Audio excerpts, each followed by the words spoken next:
Nagaan kun hunda keessaniifuu bakka jirtanitti haa baay'atu. Hordoftoonnii fi miseensonni garee Marvel Wise Tube ani beekudha Marvel Wise Tube irraa har'ammoo kan isin qabadhee dhufe ji'oogiraafii paartii isa sadaffaa yuunit 5 jechuudha. Corruption kan jedhu walitti deemina. Akkasuma YouTube keenya subscribe gochuudhaan warra barachuu barbaadan immoo lakkoofsa sararaatiin kaa'uunaa bilbiluudhaan Telegram irraan jechuudhaan dubbisuu dandeessu. Gara barumsa keenyatti yaada wallu ji'oogiraafiin civic keessaa bahee corruption civic keessaa bahee maal godha ji'oogiraafii keessaa kanaan hin jenne akkamitti inequality irratti dhiibbaa qaba kan jedhu wal qabsiisaniitu corruption civic keessaa baasanii ji'oogiraafii irratti fidan. Kanaaf waa'ee corruption yookaan waa'ee malaammaltummaa baay'een keessan hin beektu. Corruption maal fakkaata? Corruption in terms of geography dhaan akkamitti ibsama? Akkasuma biyyoonni corruption dhaan baay'ee fagaata yookaan immoo baay'ee corrupted country kanneen jedhaman eenyu fa'i kan immoo corruption keessa hin jirre jedhamanii biyyoonni corruption irra qulqulluudha yookaan malaamaltummaa irra qulqulluudhaan ta'an biyyoota kamii akkamitti immoo corruption measure goona keessiinsaa effectiinsaa fi akkasumas immoo solution isaa maal kan jennu asalatti ilaalaa jechuudha waa'ee corruption yookaan waa'ee malaamaltummaati. The concept of corruption maal jechuudha corruption kan jennu kun? Corruption kun maal jechuudha? Currently, critical geography examine corruption as objective of collection of different action predominant affecting state, particularly in the global south. Egaa geographically amma critically yoo qo'annaa gaggeessan geographeroonni garagaraa waa'ee corruption irratti objectivitiin isaa walitti qabuudhaan beekuudhaaf barbaachise predominant yookaan immoo baay'ee biyyoota southii ta'an akka affect gochaa jiru yookaan biyyoota garagaraa corruption akka inni affect gochaa jiru yookaan akka dhiibbaa isaan irraan gaggeessaa jiru. Particularly immoo kan miidhamaa jiran biyyoota global south jedhaman biyyoota dinagdeedhaan duubatti hafan less developed ta'an yookaan immoo biyyoota guddachaa jiran jidduutti maali jenneeti waamnaa isaan kun corruptionidhaan affect ta'aa akka jiran. Kanaaf affection corruption kana lafa kaa'uudhaaf corruption gara dhufe jechuudha. It also illustrated how corrupt explain get politicized and interrelated with the material and geographical power realm. Egaa akkamitti corruptioniin maal wal qabata political wal qabata akkasumas immoo materialidhaan wal qabata yookaan material related ta'e geographical power dhanis immoo akkamitti wal qabata jennee halaalu. For instance, urban informality is regarded as significant linked issue in the both north and the south. Egaa waa'ee magaalummaa informaali karaa formaalis ta'uu baatu informaali laallu jechuudha. Biyyoota guddatanii fi biyyoota guddachaa jiranis akka wal qabatu hin hubannu. Magaalummaa yoo jennu yookaan immoo urbanization yoo jennu informaali biyyoota guddachaa jiranii fi guddachaa hin jireenis akka wal qabatu akka isaa wajjin ka'u hin hubannaa jechuudha. The term corruption involves wide range behavior of different in the case and the effect in different temporal context. Egaa corruptioniin amaloota garagaraa kan qabuu fi bal'ina garagaraa kan qabudha. Reenjii isaatu garagarummaa kan qabu yoo ta'u, keessiin isaa sababni isaaf effectiin isaa miidhaan isaatis yoo temporarily ta'uu isaatii fi especially iddoo garagaraatti jiraachuu isaa yoo laallu jechuudha. Garagarummaa kan inni qabu bal'inaa fi maal isaati irratti jechuudha effective keessi isaati irratti garagarummaa kan inni qabu hubanna jechuudha. Corruption may define in different way, occurred in various levels of severity and take various form of time and space depend on local political culture and institutional framework. Egaa corruptioniin karaa garagaraatiin define yookaan karaa garagaraatiin ibsamuu danda'a. Inni tokkoffaanii fakkeenyaaf amma haala severity isaa miidhaa inni namarraan gahu akkasumas immoo yeroo inni itti fudhate yeroo akkamii corruptioniin kun hojjetama akkasumas immoo locally political local irratti hojjetame cultureedhaan hojjetame immoo institutionii garagaraatiin hojjetame jennee haala isaati irratti based ta'uudhaan corruption gaafa ibsinu karaa garagaraatiin yookaan angilii garagaraatiin explain gochuu dandeenya. There is no single definition of corruption that can be applied to all circumstances. Egaa circumstances yookaan immoo haala yookaan immoo conditionii hunda waan of keessatti qabate single definition corruption hin jiru jechuudha. Singly apply kan ta'e singly corruption kana jennee circumstances hunda kan of keessatti qabate yookaan haala hunda conditionii hunda kan of keessatti qabateen lafa kaa'uun hin danda'amu jechuudha. For example, corruption can be petty, large scale, systematic or occasional, implicit, community or individual. Egaa haala kana nama corruption fakkeenyaaf circumstances isaa yoo laallu tokkoffaan corruption xixiqqoo ta'uu danda'a. Hedduma hedduutti birrii 10 corruption hojjetama. Large ta'uu danda'a. Miliyonotaan ol siqee kan hojjetamu corruption maaliif ilaallu jechuudha in terms of capacity ilaalu guddaa fi xiqqaa inni petty fi large scale akkasumas systematic system akkamitti fayyadame tokko systematti fayyadamee itti yaadee plaanidhaan corruption hojjeta tokko immoo occasionally asuma lafumaa ka'ee hojjechuu danda'a tokko immoo implicit kan mul'atu corruption maal ta'u mul'atu tokko immoo explicit alaa mil'annee kan ilaaluu danda'u. Tokko tokko immoo keechumatti kan mul'atanii hin mul'annee fi kan mul'atan jedhamanii corruption implicit fi explicit jennee lafa gochuu dandeenya. Gama birootiin immoo corruption kan mul'achuu danda'u committed individualidhaan ta'uu danda'a yookaan immoo corruption kun maaliidhaan hojjetamuu danda'a? Akka kaampaanii tokkotti akka industirii tokkottis hojjetamuu danda'a jechuudha. Corruption bal'inni isaatiin garaagarummaa qaba. Similarly, corruption defined as abuse of interest power of private gain. Egaa corruption gama birootiin immoo divine ogonu mirga mootummaan nu kenne seeratti fayyadamee mirga nu kenname mirga keenya seeraan ala fayyadamuudhaan abuse gochuudhaan wrong way'dhaan fayyadamuudhaan power keenya geeni yookaan immoo piraafiitiidhaan yookaan immoo bu'aa dhuunfaa argachuudhaaf mirga nu kennametti yookaan immoo tuyyo aangoon namaa kennametti fayyadamuu danda'u namoonni. Inni kun karaa kanaanis ibsamuu danda'a. Namoonni tokko tokko amma warra abbaa aangoorra jiran aangoo isaanii seeraan ala itti fayyadamanii abuuziitti gochuudhaan jechuudha. Paaworii isaanii seeraan ala itti fayyadamuudhaan private gainiidhaaf yookaan qarshii yookaan immoo gatii dhuunfaatti isaan argataniif yookaan immoo profitii dhuunfaatti isaan argataniif seeraan ala itti fayyadamuu danda'u jechuudha. It also more commonly defined as evil or disaster personal failing. Egaa kan biroo immoo akkamitti ibsamuu danda'a? Akka hojii sirriin taane akka hojii seexanummaa yookaan immoo akka hojii dogongoraa ta'e yookaan immoo hojii waaqni hin jaalanne akka ta'ettis ibsamuu danda'a. Gama birootiin immoo fedhii uummataa kan gadi buusu ta'uu yookaan immoo fedhii personal failingii uummataa kan gadi buusu ta'us hin hubannaa jechuudha. Legally, however, judicial system punished act in the note characters. Egaa gama birootiin immoo judiciary keessatti haala seera mootummaa keessatti jechuudha kan adabamu yookaan immoo punished kan ta'u adabbii kan qabu akka ta'ee fi amalli kun kan namarraa hin eegamne kan hin barbaachifne ta'us legally akka mootummaattis hin ta'a jechuudha. Kanaaf definition baay'ee qaba jechuudha.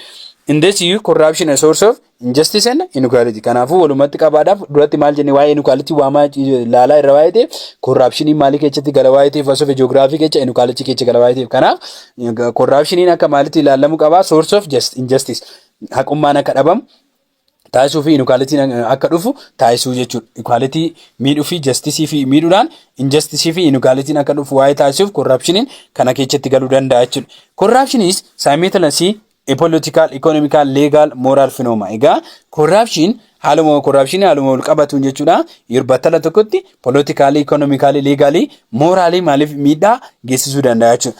The relationship between corruption and economic growth has been debated. Egaa relationship in corruption fi guddina dinagdee jidduu jiru falmii keessa nama galcha jechuudha. Falmii keessa nama galcha. That harm or that benefit kan jedhu irratti jechuudha. Corruption bu'aa qaba moo miidhaa qaba kan jedhu irratti guddina dinagdee irratti miidhaa qaba moo bu'aa qaba kan jedhu irratti namoonni dorgolmii keessa yookaan immoo wal falmuu keessa galu jechuudha. Many studies have found evidence that corruption has harmful effect on economic growth. Saayintistoonni tokko tokko warri qo'attoonni tokko tokko maal jedhu evidence isaanii gaafa lafa kaanii corruption maalii gochuu danda'a? Miidhaa geessisuu danda'a. Harmful effect dha. Economic growth irratti harmful effect dha yookaan immoo dhiibbaa geessisuu danda'a jedhaniitu lafa kaa'u. Saayintistoonni tokko tokko negative effect qaba jedhanii.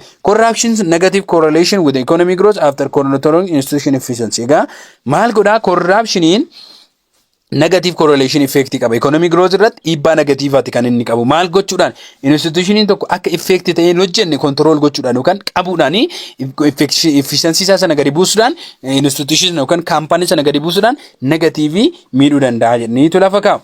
Furthermore, corruption case uncertain for investor and rise investing risk in a nation with high level of corruption. Egaa kanarra darbuudhaan corruptioniin keezii maalee ta'uu danda'a uncertainty iftoomni akka dhabamu taasisuu danda'a. Investorri tokko iftooma akka dhabu yookaan immoo investimentii isaa akka hin daballe yookaan immoo biyyi tokko investimentii ishee hin daballe jechuun immoo guddina dinagdee ishee gadi bu'aa waa'ee ta'eef kanaaf corruption high taanaan investimentiin gadi bu'aa deema investimentii riskii keessa galchuu danda'a jechuudha. Uncertainty fiduu danda'a jechuudha.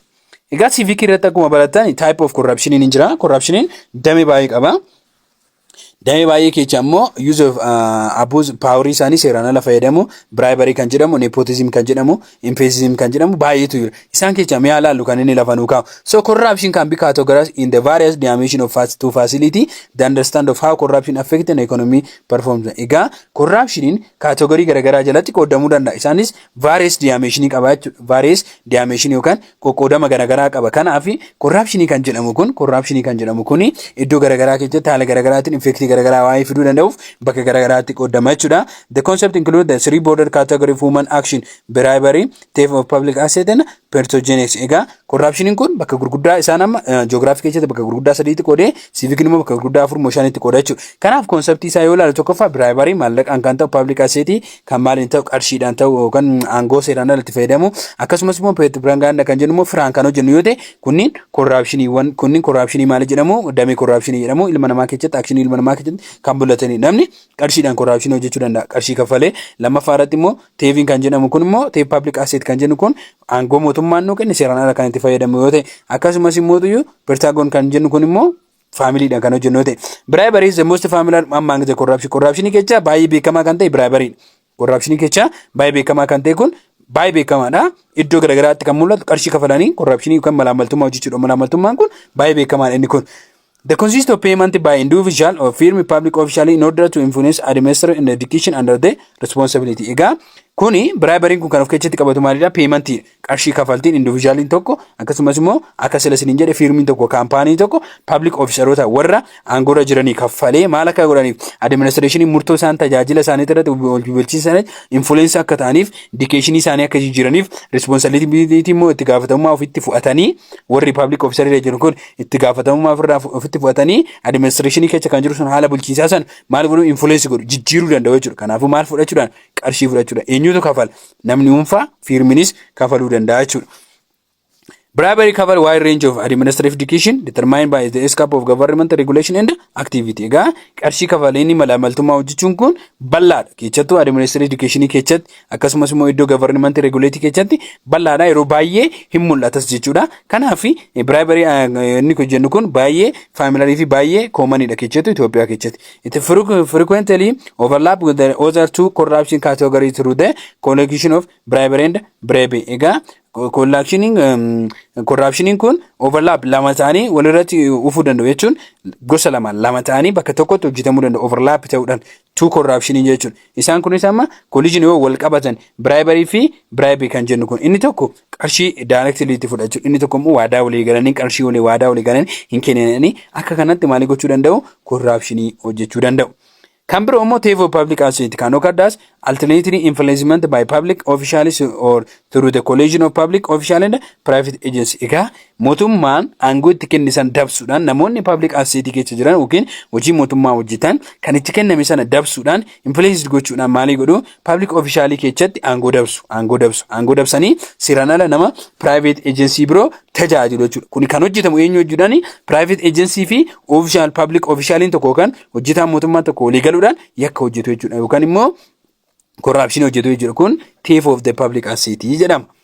Apart from the illegal transfer of real estate or financial public asset below market price, it indicates invasion of tax and or legal payment of the public sector. Egaa maal godhu amma transferii sirriin taane fakkeenyaaf yeroo baay'ee kan mul'atu kun lafarratti baay'ee mul'ata. Abbaan aangoo tokko ol fuudheetuma lafa tokko abbaan aangooti waa'ee ta'e ol fuudhee namoota fira isaati yookaan immoo seeraan ala jechuudha. Yeroo mirga isaa seeraan alatti fayyadamuudhaan deemee kennu yookaan biloo maarkeetti hanga maarkeettiin hin eeyyamne gadi buusuudhaan kantiibaa magaalaa tokko ol fuudhee namoota beekuuf ol fuudhee maal godhu aangoo isaa fayyadamuudhaan sinii kennedee kan kennu yoo ta'e maal jedhamnaan isa kanaadha theft of the public asset kan jedhamu kun.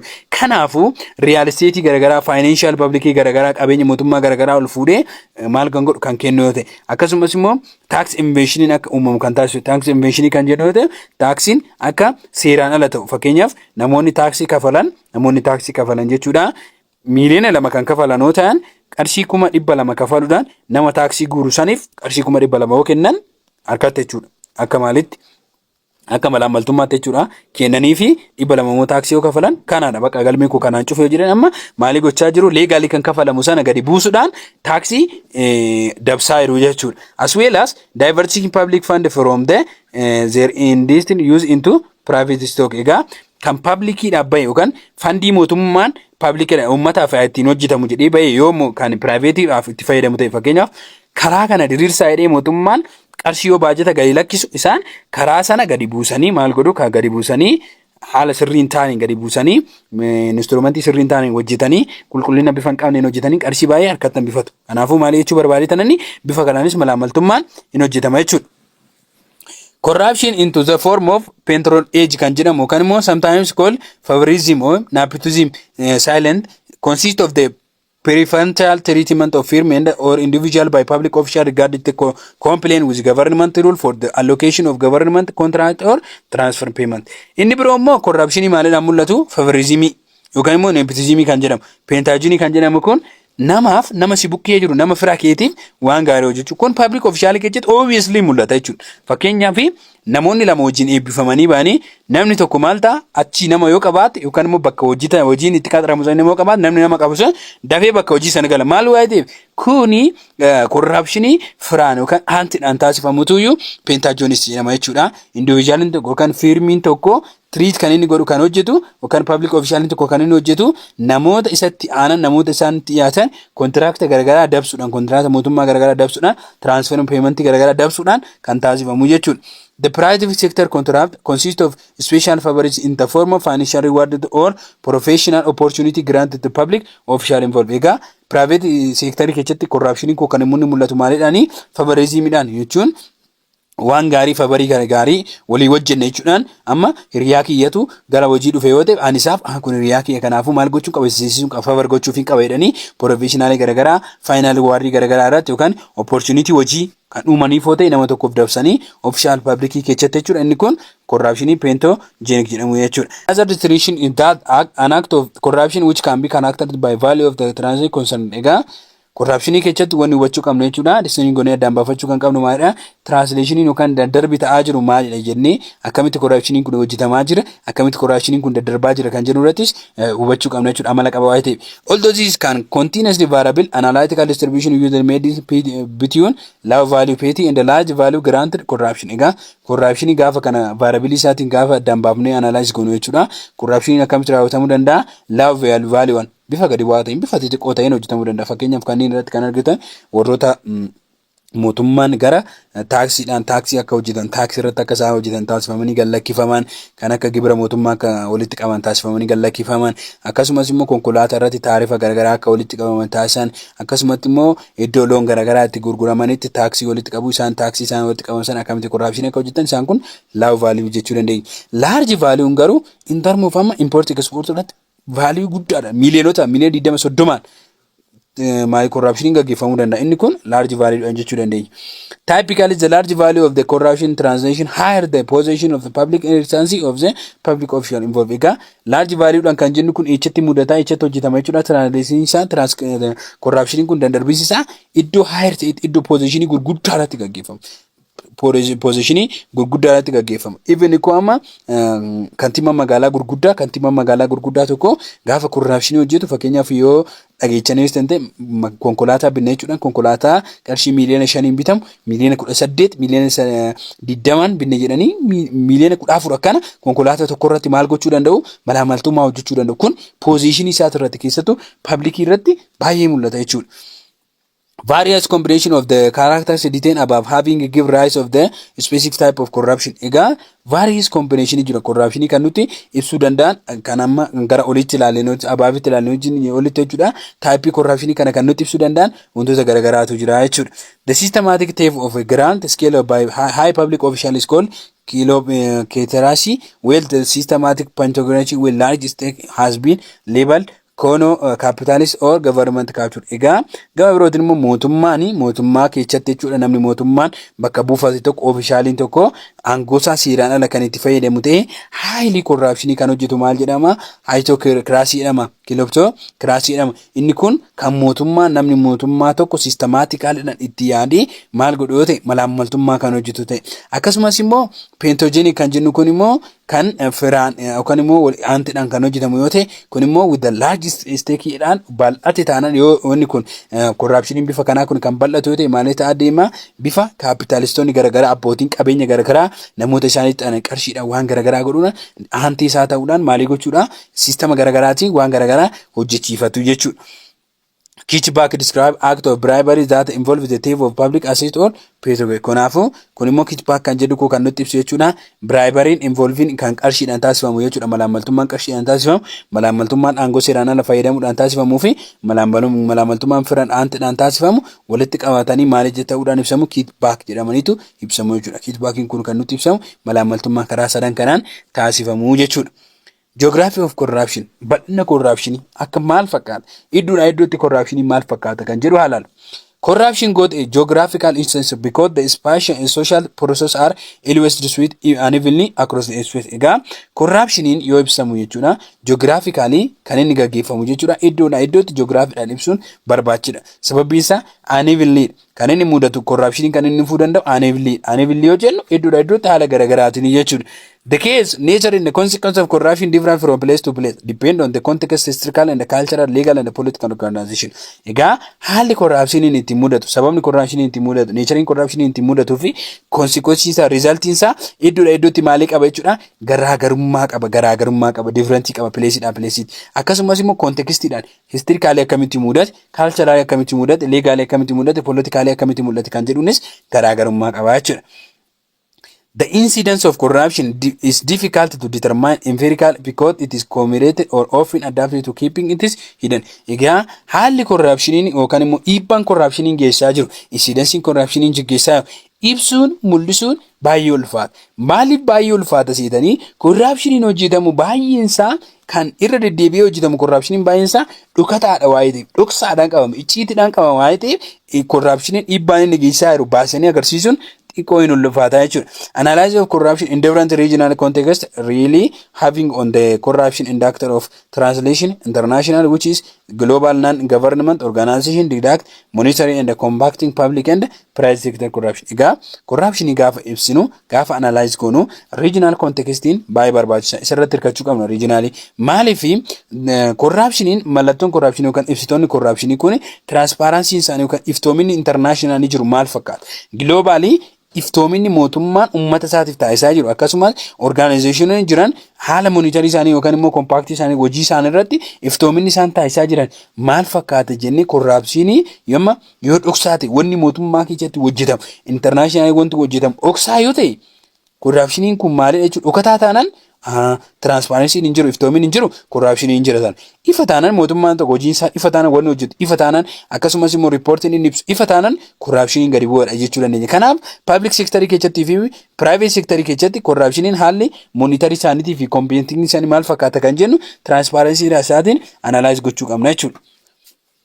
The group involved in the variety of tangible activity include measuring corruption, exposing inexcusable case. Egaa corruption gaafa measure goonu jechuudha. Gaafa lafaan goonu variety isaanii damee garaagaraatiin lafa gochuu dandeenya. Tangible activity mul'ataa wanneen ta'an wantoota mootuyyuu hin mul'anne yookaan corruptioniiwwan kan hin mul'anne executable kan ta'an kan hin hammatamne namoota keessatti hin hammatamne kan hin mul'anne jechuudha. Chalchidha kan hojjetanis lafa kaa'uu qabna jechuudha. Offering advice to company minimize corruption and developing tool for the combating it. Kanaafuu maal gochuu qabna? Kaampaanii garagaraa gorsa garagaraa kennuudhaan yookaan immoo muuxannoo leenjii garagaraa kennuudhaan corruptionii hir'isuu qabna. Akkasumas immoo biyyoota haala guddina corruptioniis immoo compact gochuu qabna. Tuulii ittiin to'annu yookaan tuulii meeshaalee haala tooftaalee ittiin corruptionii kana to'annus lafa gochuu qabna jechuudha. The organization produce annual corruption report which is corruption perceived index of the government misconduct issued since 1995. Egaa bara 1995 irraa corruption kan ittiin ibsan, malaamaltummaa kan ittiin ibsan akka international organization tokkotu jira. Organization kun corruption report godhe yookaan corruption ibsama. Innis CPI jedhama. CPI jedhama yookaan immoo corruption perceptive index jedhama. Corruption perceptive index jedhama. Inni kun yoo haayii ta'e amma 100 fi 0 amma 100 jidduutti kan inni jiru. Indexinsa corruption perceptive index kan jennu yoo haayii ta'e yoo gara 100tti kan siqu ta'e corruption hin jiru jennaan. Yoo gadi siqa yoo kan immoo gadi siqaa kan nuuf hojjenne immoo corruption haayidha jennaan. Kanaaf amma sirriitoonni hubachuu qabdan yoo gara 100tti kan siqu ta'e corruption perceptive index kun 100tti kan siqu yoo ta'e corruption hin jiru yoo jennuun yoo 0tti gadi siqa ta'e corruption haayidha jennaan gadi buunee ilaalla. CPU as in composition inductor based on the survey in the interview which is public in the private sector officially each is country and express assessment by certain source include different global and regional and the national organization. Ega CPI kun yookaan immoo corruption perception indexing kun kan inni composed kun kan inni of keessatti qabatu indaktaroota yookaan survey garagaraa yookaan qo'annoo garagaraa interviewwan garagaraa public fi sector official sectoroota private fi public irratti erga gaggeeffameen booddee maali ta'aati kan inni deemu biyyoota sourceewwan 18 yookaan expertiiwwan 13 irratti based ta'uudhaan corruptioniin kana fakkaatadhamee akka biyyaatitti akka globaalititti akka addunyaatti akka nationitti akka organizationitti kun lafa kaa'achuudha. Waan 13 irratti beedi ta'eetu aksiitiiwwan soorsiiwwan 13 irratti beedi ta'eetu lafa kaa'a. It minimums of the 3 unit contribute as in the corruption is each country. Egaa kana jechuun corruptionii maali ta'uu qaba? Wantoota sadi gadi buusuudhaan minimum gochuudhaan unitiiwwan gadi buusuudhaan aksiitiiwwan gadi buusuudhaan assessmentiiwwan gadi buusuudhaan corruptioniin biyyoota measured ittiin ta'a jechuudha. Score were normalized on ordinary scale of 0. Most corruption is to 100 least corruption. Ega corruption duratti maal sin jedhana CPI kun yoo dhibba ta'e corruption hin jiru yennaan list yookaan gadi bu'aadha yennaan yoo dhibbatti kan siigu ta'e yoo 0 ta'e garuu more corrupt dha yoo 0 ta'e maal yennaani more corrupt dha biyyoota mostly corrupt ta'anii jechuudha. Teebilii 5 tuqaa 3 irra jiru irratti ilaaluu hin dandeechuudha kana sin jira sinifan ibsa maagidi jiriin corruption kan ittiin ibsamu maalidhaan kan ittiin ibsamu akkaataan ittiin ibsamu CPU kan irratti 0 fi dhibba irratti dhibba yoo ta'e corruption hin jiru 0 ta'e corruption hin jira jechuudha. So on only very small number of countries include amma biyyoota xiqqoo qofaadha kan percentage isaanii 80 ol ta'an biyyoon amma percentage isaanii 80 ol ta'e CPU'n 80 ol ta'e xiqqoodha jechuudha corruption uncorrupted jechuu ni dandeenya jechuudha uncorrupted government biyya corruption keessa hin jirre jechuu ni dandeenya like that Canada, Singapore, Australia, Netherlands amma biyyoota corruption baay'ee keessa hin jirredha. Maaliifi CPU'n isaanii 80 ol waa'ee ta'eef biyyoonni kunniin biyyoota corruption baay'inaan keessa hin jirredha. Canada, Singapore, Australia fi Netherlands jechuudha. Kunniin biyyoota addunyaarraa percentii 1.7 qabatu. Biyyoota addunyaarraa namoota addunyaa keessa jiraatanirraa percentii 1.7 qabatu. Percentii 1.7 kana qofatu corruption isaanii gadi bu'aadha. Namoo kunniin biyyoota arfan kanneen jechuudha. CPU isaanii 80 ol kan ta'an lammaffaa irratti immoo isaanii gadi less corrupted kan ta'an slightly corruptioniin xiqqoo keessatti mul'atama kan jedhanii waamamanii percentii 60 hanga 79 jidduu kan jiran. Kunniin baay'inaan biyyoota Eurooppaan countries fi biyyoota akka United States Amerikaan amma corruptioniin keessa hin jira garuu slightly xiqqoodha. Corruption keessa hin jira garuu xiqqoodha. Percentii 60 hanga 79 jechuudha. Ishee lammaffaa irratti teechi. Kunni warra lammaffaa irratti ta'anidha. Lammaffaa irratti ta'an immoo baay'ee isaanii biyyoota Eurooppaa akkasumas immoo biyyoota Ameerikaa mataa ishee jechuudha. Amma Japan, Afrikaa keessa Botswana, Israel, Asia keessa Taiwan, United Arab Emirates, Asia keessa included additional 1/8 of the planet biyyoota biyyoonni 8 immoo planet keenya keessa maal ta'u hin dabalatu jechuudha. Kanneen 8 of the planet kanneen jedhaman jechuudha. Kunniin maalidhaan inti waamamu moderate corruption jedhamanii yookaan slightly corruption jedhamanii warra waamamanii jechuudha. Slightly corruption xiqqoodha. Corruption isaan keessa jiru garuu corruption hin mul'ata jedhamanii kan waamaman. Isaan kunniin United Arab faa keessatti jiraatu. Isaan kunniin biyyoota 8 keessa qabatu. Japan, Botswana, Israel, Taiwan, Arab Emirates Arab kana keessatti Ameerikaan mataa ishee as keessatti lamti jechuudha.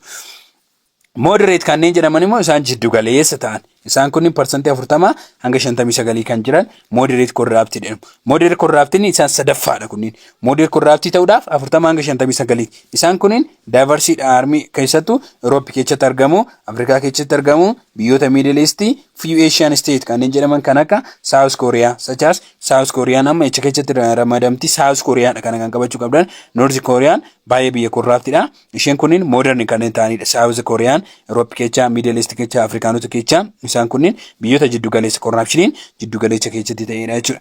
By far the largest group of almost 3/4 of humanity consists of very corrupt government, 82 states, which is scored range between 2 and 39 for more than 5.2 billion people. Egaa largest group as keessatti 4Z kanneen ta'an moderate gaditti kan argaman isaan kunniin immoo largest group corrupted kanneen ta'an range isaanii baay'ee corrupted kanneen ta'anii corrupted ta'anii muluma guutumaan guutuutti corrupted jennu isaanii gadi warri 20 gadi siin jiru waa'ee ta'eef isaan kunniin immoo meeqaffaa irratti kan galan arfaffaa irra galu isaan kun biyyoota 82 Kan of keessatti qabatanii namoota jechuudha biiliyoona 5.2 addunyaa nama biiliyoona 8 jala seentii naannoo biiliyoona 5 kan of keessatti jiraatu biyyoota korraapshiniidha ta'anii jechuudha biyyoota 82 jalatti qabata.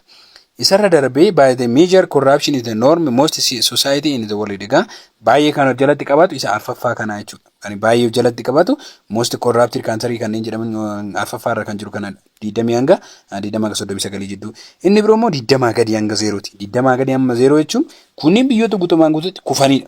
Biyyoonni kunniin biyyoota 14 jechuudha below 20dha. Isaan kun extremely corrupted baay'ee corruption kan keessatti babal'ata.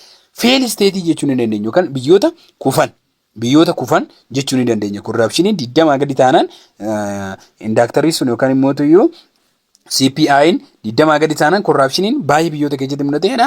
Baay'ee kan kufanidha. Isa keessaa Somaaliyaa isuma ollaa teenyatti argamtu, Afghanistan, Yemen kunniin biyyoota istirikaalii kufanidha jechuu dandeenya. Which are ineffective direct basic public service as well as several with a long historical extreme poverty, Haiti or Iraq and the territorial government, Uzbekistan, Turkey nation and Northern Korea. Kan biroo immoo kanneen keessatti dabalan biyyoota waraanaan baay'ee beekaman, poverty dhaan extreme poverty dhaan kan beekaman, Haiti kan jedhaman kan akka Iraq waraanaan baay'ee kan miidhamte, akkasumas immoo Uzbekistan kan jedhamtu, Turkmenistan kan jedhamtu, Turkey jechuudha. Turkey mataa ishee North Korea amma extremely fail country jechuun ni dandeenya. North Korea amma biyya kufteedha jechuu dandeenya. Corruption baay'ee kan keessatti bal'ateedha. Furthermore, this group include less than 2% of the world population. Egaa biyyoonni less corruption ta'an biyyoota akka Singapore, Canada jennee lafa goone sun isaan sun parsantii 1.7 turan. Kunniin garuu biyyoonni kufan kun namoota parsantii 2 addunyaa kana qabachuu danda'u jechuudha. Baay'eedha parsantii 2 jechuun. The world population described by the degree of state corruption to 60 level of corruption corrupt index. Egaa mee levelii kana corruption kana teebilii kana na ibsinu jechuudha. Biyyoota least corrupt ta'an biyyoota meeqa jenneerra biyyoota 4 ibsine isaanis Canada akkasumas immoo tuyyuu Japan Canada kan biroo Singapore jenneerra Australia kanneen least corrupt kan jedhaman isaan 80 ol kan ta'anidha. CPU'n ayin isaanii 80 ol kan ta'anii isaan tokko tuqaa 18 akkasumas immoo uummata jechuudha miiliyoonaan kunniin miiliyoona 100 fi miiliyoona 118 tuqaa 6 qabatu parsantii 17 duwwaadha jechuudha. Islaachi corrupted kanneen jedhan kan Ameerikaan keessatti argamtu 60 hanga 79 isaan 60 hanga 79 miiliyoona 850 miiliyoona 854 jechuudha. Miiliyoona 854 parsantii 12 qabatu jechuudha. Moderate corrupt kanneen jedhaman kun immoo miiliyoona 694 parsantii 9.7 uummata baay'ee kan qabatu kana very corrupt kanneen jedhaman 20 hanga 39 jidduu miiliyoona 5,210 jechuun naannoo biliyoona 5 jechuudha. Naannoo biliyoona 5ti. Isaan kun biliyoona 5.2 kan qabatan parsantii 72.9 addunyaa kan qabatanidha jechuudha. Extremely corrupted kan jedhaman warra 20 gadi ta'anii isaan kun miiliyoona 267.7 parsantii 3.7 kan qabatan tootaalii addunyaa irraa amma biliyoona 7.1tu jira. Isaan keessa parsantiin guddaa kan qabatu very corrupt kan ta'e 20-30 jidduutti kan argamu jechuudha. Represent the distribution of geographical synthesis term used the category developed in table 4.3 egaa fiicharii 3.5 fi 3.5 yoo ilaaltan clear godhee isinitti ibsaa jechuudha. Clear most corruption country in the world is moderate high table level of corruption. Egaa biyyoonni baay'een addunyaa keenya amma baay'ee corruption jalatti kan argamanii fi moderate jalatti kan qabaman ta'uun laaleera jechuudha. The worst offend of scored under 20% are found primarily in Africa and the Middle East, other like North Korea and the Western Hemisphere, Haiti and Venezuela. Egaa biyyoonni highly corruption sodaachisaa keessatti kan kufan corruption baay'ee sodaachisaa keessatti kan argaman isaan kunniin 20 gadi kan ta'an jechuudha. Isaan kunniin warri CPI isaanii 20 gadi ta'an keessatti argamu primarily Afrikaa keessatti argamu, Middle East keessatti argamu, akkasumas biyyoota North Korea keessatti akkasumas immoo biyyoota Western Hemisphere keessatti ammoo Haiti fi Venezuela keessatti baay'ee argamu. Venezuela fi Haitiin biyyoota corruptionidhaan beekaman, Koreaan biyya corruptionidhaan baay'ee beekamtu jechuudha. Kunniin biyyoota kufanidha Soomaaliyaan fa'aa Afghanistan fa'aa jechuudha. The second most corruption group kan jennu immoo akkuma sila ilaallisanii 20 hanga 30 jechuudha. East Asia keessatti kan argaman, South and South East Asia keessatti kan argaman, extremely Japan fa'aa achi keessatti ramadamu biyyoota 20 South Korea, Singapore, Malaysia kunniin biyyoonni akka South Korea, Singapore, Japan kunniin biyyoota corruptioniidhaan baay'ee beekaman miti. Singapore amma baay'ee corruption expansion kan taate amma biyyoonni East Asia, South Asia, South Eastern Asia kun corruption 20-30 jirutti baay'ee beekamaadha. Japan, South Asia fi Singapore, Malaysia kunniin immoo biyyoota corruptioniidhaan baay'ee miidhamneedha. Kunniin exceptioniidha. East fi South East Asia keessa biyyoonni Japan, South Korea fi Singapore corruptioniidhaan baay'ee beekaman. South Korea, Singapore fa'aa corruptioniidhaan baay'ee beekamanii corruptioniin baay'ee keessatti argamu. Garuu 20-30 jiruun Eastern Southern fi South Eastern keessatti baay'ee record kan ta'u jechuudha. As well as kan biroo Afrikaa keessa kan akka Spanish speaking country Latin America keessattis corruptioniin maalidha baay'ee beekama 20 Malaysia keessa darbee kan akka Spanish speaker warra ta'an keessatti Latin America keessatti 20-29 baay'ee beekama. The third most corrupt group kanneen ta'an immoo 40-49 isaan kun moderate kanneen jedhamanii waamaman jechuudha. Biyyoota guddachaa jiran keessatti baay'inaan ni argama. Isaanis Brazil fa moderate, South African moderate, Turkey moderate, South Arabian moderate dha. Akkasumas immoo Balkan state kanneen jedhaman moderate dha jechuudha. Inni biroo immoo the fourth most corrupt kanneen jedhaman least corrupt dha. Baay'ee corruption keessatti kanneen argamni kuni lammaffaa irratti kan argaman United States, Japan, most European country kanneen ta'an jechuudha. Botswana Afrikaa keessa baay'ee kan beekamtu.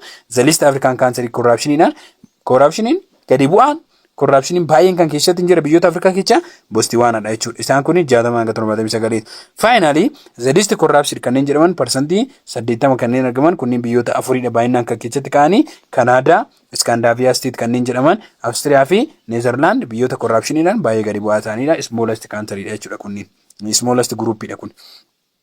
The case and the consequence of corruption. Consequence fi case corruption yalan. Those corruption different from the country to country. It is possible to identify some of the key common driver forces that generate it. Corruption in iddootti garaagarummaa qabna. Inni isa kan addaan baasuun yookaan immoo drive goonii gargar baasuun baay'ee murteessaadha jechuudha. They follow the sum of the attribute of most corruption country. Sababoonni biyyoonni tokko tokko corruption gurguddaa jalatti akka bu'an taasisan maali? Kanaaf expansion kan ta'an maali? Isaan tokko laawun kaamiin hoo jiraate. Inkaamiin hojjettoonni argatan gadi bu'aa yoo ta'e. Most country have closed economy. Economy isaanii closed kan ta'u yookaan import export irratti hirmaatan yoo ta'e. Akkasumas immoo religious invisibility yookaan immoo amantii irratti amantii fudhatamni amantii gadi bu'aa yoo ta'e. Akkasumas immoo law freedom of media freedom isaa gadi bu'aa yoo ta'ee fi educationiin uummanni qabu barumsa uummanni qabu gadi bu'aa yoo ta'e corruption akka babal'atu taasisa. The effect of corruption as percentage different for egaa haalli corruptioniin effecting corruptionii garaagarummaa qaba jechuudha. Some of the very serious of impact of corruption public finance should be illustrated follow. Egaa corruption effect inni ga'uudha gaasuudhaan impact inni financial public irratti geessuu danda'u akka armaan gadiitti ilaalu tokko corruption increase the value of public investment. Egaa corruption inni nama dhuunfaa value nama dhuunfaa hin dabala. Value nama dhuunfaa hin dabala. Maaliif private investoriin tokko qarshii corrupt ofitti qabataa publiciidhaaf kan bahe yookaan immoo uummataaf kan bahe dhuunfaadhaaf godhata waa'eetiif qabeenyi nama dhuunfaa tokko maal ta'uu danda'a dabaluu danda'a. There are many options that allow public expenditure manipulation are carried out by high level of officials so as get bribe. Egaa sababa qarshiitirraa kan ka'e qarshii walitti qabuudhaa kan ka'e yookaan malaamaltummaa qarshiin taasifamurraa kan ka'e private investor baay'ee qarshiin isaanii ol ka'uu danda'a. That means the government expenditure increase opportunity for corruption also increase. Egaa governmentiin mootummaan immoo yeroo kana maal jechuu keenya qarshii baay'ee invest godha. Investment keessatti baay'ee expend godha. Kanaafuu corruptioniin immoo babal'achaa deema. Adaduma mootummaan cost of expenditure dhaabbaas hatamaa adaduma deemu corruptioniin maal ta'a babal'achaa deema. Corruption reduces the consumption of public expenditure from the expenditure necessary for basic function and maintenance to expenditure on new equipment. Egaa corruptioniin ammas maalii gochaa deema consumption yookaan immoo mootummaan publiciidhaaf gatii inni baasu sana hir'isaa akka inni function hin taane fi akka inni maaliin hin taane expenditure governmentii equipment haaraa irratti akka inni baasu wanni inni baasu immoo hojiirra akka inni hin oolle taasisa jechuudha. Corruption tend to pull away the compensation of public expenditure from necessary to fix access for health and education. There is less change of the getting a commission than from other previous another project. Egaa corruption maalii gochaa deema government qarshii baay'ee akka inni baasuuf akkasumas immoo wantoota garagaraatiif healthiidhaaf educationiidhaaf akkasumas immoo akka inni baasu garuu jijjiiramni jiru gadi bu'aadha. Jijjiiramni hin jiru mootummaan inni baasa jijjiiramni jiru. Piroojeektii garaagaraa irratti barbaachisummaa piroojeektii garaagaraa irratti akka mootummaan ilaalcha isaa gadi buusatu taasisa. Maaliif hatamaa waa'ee deemuuf jechuudha.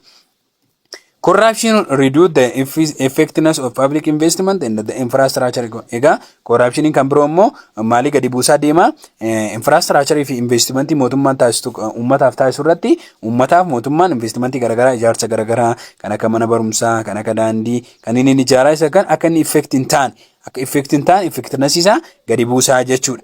Corruption can be reduced tax revenue by compensation ability of the state administration collect tax and the fees, although the net of effect depend on how the nominal tax order regulatory burden were selected by the official exposed to corruption. Ega corruption kan biroo immoo maal gochuu danda'a? Tax revenue yookaan government revenue kan inni argatu maal tax irraa corruption keessa jiraata jechuun immoo tax revenue qarshii mootummaan argatu san gadi buusaa. Akkasumas immoo ability mootummaan ittiin collect godhu sanas gadi buusaa. Kun immoo qarshii qulqulluun mootummaan argatu san irratti effektii geessisuudhaan nominal tax yookaan immoo taksii mootummaan argatu san irratti maalii gochuu dabala bardanii garaagaraa dabaluudhaan mootummaan akka corrupt ta'e qarshiinsaa exposed ta'u corruption akka hatamu taasisaa jechuudha.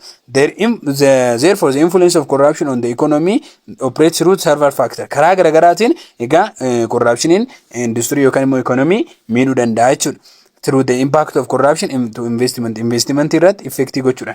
Investment irratti impact akkamitti godha corruption mootummaan investing godha expenditure godha. Baasiin baasaa investing godha. Invest yoo godhu infrastructure garaagaraa yoo ijaaru invest godha. Yoommoo wantoota dhumeeyyiidhaaf qarshii baasu expend godha. Kanaafuu governmentiin qarshii ijaarsa garaagaraatiif baasu sana irratti yoo hatamni kan taasisu anni garaagaraa corruption garaagaraa kan taasifamu ta'e governmentiin investmentii sana irratti impact inni qabu sana irratti dhiibbaa geessa jechuudha. Kanaafuu inni qulqullinaan haa oomishamu jedhee haa hojjetamu jedhee yoo gadi lakkise qulqullinaan haa hojjetamne impact isaatii jechuudha. Kan biroo immoo though the influence of corruption has allocate talents. Egaa talentii garaagaraa irratti corruptioniin maalii gochaa deema influence isaa dhiibbaa geessaa deema jechuudha. Namoonni amma fakkeenyaaf namoonni beekumsa garaagaraa qaban akka isaan beekumsa isaaniitiin bakka isaaniitti ni hojjenne taasisuudhaan qarshiidhaan duuba namoonni iddoo isaaniitti akka isaan qacaraman taasisuudhaan dhiibbaa uumuu danda'a jechuudha. Through the impact of corruption the public expend and through the impact of corruption tax. Egaa governmentiin baasii inni baasu irratti impact qaba akkasumas immoo corruption tax irrattis impact qaba jechuudha akka siila isinitti misal. Remedial measure of corruption. Egaa irra deebinee corruption akkamitti measure inni haalaan some idea and suggest that put forward five several level of corruption as follow. Corruption level isaa garaagaraatiin namoonni lafa kaa'u akkanatti tokko leadership jechuun hooggansa irratti yoo namni sirnaan hin hojjetin corruption taasifamuu danda'a jechuudha. The top leadership must set a good example with the respect to honesty and integrity and the capacity for hard working. Since fighting corruption will be involved taking difficult decision, the leadership must also display fairness. Political will be commitment to care out of the requirement reform. Egaa gabaabumatti namni leadership irra jiru tokko namni hooggansa irra jiru tokko maal ta'uu qaba? Amanamummaadhaan yookaan immoo capability qabu san itti fayyadamee honesty bifa ta'een akkasumas immoo hard work bifa ta'een hojjechuu qaba. Corruption immoo maali ta'uu qaba? Corruption diduu qaba jechuudha. Fight gochuu qaba. Corruption yoo kana godhee fight godhe akkasumas immoo decision isaa irratti decision ulfaataa ta'e kan inni corruption irratti akka corruption fight gochuu qabnu yoo kan murteessu ta'e corruptioniidhaaf kan fight godhu yoo ta'e jechuudha. Namni maarree jiru leadership irra jiru kun maali ta'uu qaba? Nama corruption fight ta'u gochuu qaba yookaan corruption itti hirmaanne ta'uu qaba. Kanaaf namni corruption ofirraa ittisuu irratti hirmaate kun mootummaan akka inni reformii garaagaraa fidu taasisuu danda'a jechuudha. Namni honesty ta'ee hojjetu kun but honest and direct leader are necessary. Kanaafuu maal gochuu qabna? Namni amanamaa fi namni murteessee murtoo cimaa fudhatee leadership irratti hojjetu baay'ee barbaachisaadha jechuudha. By barbaachisaa. Credibility. The investigation and the punishment must start from your group. It is not pass those who are within the leader part. Egaa credibility kan jennu kun namni tokko yoo malaamaltummaa hojjete adabbiin eenyurraa jalqabuu qaba? Gruupii malaamaltummaa hojjete sanarraa jalqabuu qaba. Hojjetaa mootummaas yoo ta'e liidariis yoo ta'e mataarraa jalqabee maaliin hojjetamuu qaba? Punishmentiin hojjetamuu qaba kan jedhutu credibility dha jechuudha. For success the offering post on the demand and the supply side of corruption deal must convey to government is serious about fighting corruption. Egaa corruption irratti success ta'uudhaaf yookaan corruption ittisuudhaaf mootummaan maalii gochuu qaba? Corruption irratti ittisa corruption irratti yookaan immoo fighting corruption irratti gadi bu'ee seriously maalii gochuu qaba? Hojjechuu qaba. akkasumas warra corruptionii dhiyeessanii corruptionii barbaadaniif corruptionii dhiyeessan irratti illee jechuudha convey gochuudhaan amansiisuudhaan corruptionii maalii gochuu qaba gadi buusuu qaba jechuudha. Involvement people a public company create great awareness on the adverse effect of corruption. Egaa involve people kan jennu kun hawaasni participate ta'uudhaan maal gochuudhaan participate ta'uudhaan corruptionii akka inni ofirraa ittisu. Kana jechuun corruptioniin karaa garaagaraatiin kallattii garaagaraatiin hin taasifama. Uummataaf garuu awareness isaa dabaluudhaan beekumsa dabaluudhaan corruptioniin yookaan malaamaltummaan biyya keessatti yoo taasifamu dhiibbaa kana gahuu danda'a. Kanaafuu adverse effect kana qaba jedhanii uummata hubachiisuu. Inni biroo immoo ordinary citizen have lot of fresh hand experience with corruption. They are what good second source of information and their help to cooperation should be socialist for the success of launcher anti-corruption. Egaa farra malaamaltummaa keessatti uummanni yookaan immoo uummanni kamuu haala corruption ittisan keessatti awareness isaa argatee formaali itti hirmaachuudhaan information gaa argatee mootummaa wajjin cooperation maal gochuu qaba hojjechuu qaba jechuudha. Once people are convinced that sickness and the genius of effort to what combat corruption underway, they will be responsible to what extend the full cooperation resolve the problem. Egaa uummanni yoo waa'ee corruptionii kana beekumsa kan qabaatu ta'e gadi bu'ee kan beeku yoo ta'e iffartiin uummanni taasisu kun mootummaa wajjin walii galuudhaan corruptionii maalii gochuu danda'a ittisuu danda'a jechuudha. Uummannis responsibility mataasaa fudhachuu danda'a jechuudha. Responsible press. A responsible press to gather, analyze, organize, present and disseminate information to consider vital to create great public awareness and to provide the movement to undertake reform to overcome corruption. Egaa inni kuni responsible press kan jennu kun informationiiwwan garagaraa gather gochuudhaan irra deebi'amee analyze ta'uudhaan akkasumas immoo organize ta'uudhaan uummataafis present ta'uudhaan dhiyaachuudhaan informationiiwwan kun erga walitti qabamaniin booddee informationii important ta'e vital ta'e walitti qabamuudhaan hawaasa bira gahuudhaan awareness hawaasaa dabaluudhaan akkasumas immoo fundamentally wantoota maalii keessatti gaggeeffaman corruption irratti gaggeeffaman yakkoota corruption irratti gaggeeffaman overcome gochuudhaaf yookaan solution itti laachuudhaaf nu gargaara jechuudha. Nu gargaara. Oversight body view on the effectiveness of anti-corruption oversight at watchdog body are mixed. Egaa oversight body jechuun corruption irratti anti-corruption irratti bu'aan dhufuu danda'u. Gaafa corruptioniidhaaf nuti farra malaamaltummaatiif gahee guddaa kan taanu yoo ta'e ilaalchi keenya corruption irratti namoota corruptionii uuman kana miidhuu yoo dandeenye yookaan qabuu yoo dandeenye hiisisuu kan dandeenye yoo ta'e maali ta'uu dandeenya effectiveness of anti-corruption kanarratti ilaalcha gaarii akka nuti qabaannu taasisaa jechuudha. There are instances where they have proved useful. Egaa faayidaawwan mul'atan keessaa fakkeenya ta'uu kan danda'an kan armaan gadiiti. Otherwise the oversight body will be rendered useless or worse misused in political. Yoo namni waa'ee farri malaamaltummaa kun maaliif nu fayyada tajaajilli isaa maalidha kan hin hubanne yoo ta'e gadi buusee kan hubachuu hin dandeenye yoo ta'e faayidaan isaa gadi bu'aadha yookaan immoo akkasuma dadhabbiidha yoo kan ta'u misusedidha kan ta'u yookaan faayidaan qabu yoo ta'e politikaaldhaaf itti fayyadamu jedhee kan yaadu yoo ta'e maali ta'uu hin danda'u anti corruption kun yookaan farri malaamaltummaa kun hojiirra ooluu hin danda'u jechuudha.